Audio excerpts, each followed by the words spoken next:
in my view now, after 15 years of this, the thread to me is really the key critical thing. And the twin is an important thing that comes out of the thread. Right.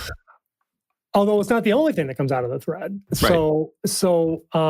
And I'm currently researching a paper on what's the origin of our product information methods, and are we still using these same product information methods? And maybe we should be using new product information methods.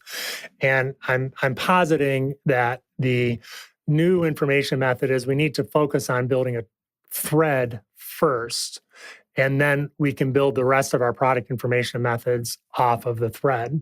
And I won't jump into this today, but that starts to solve the multi-BOM debate as to which BOM is the more appropriate BOM.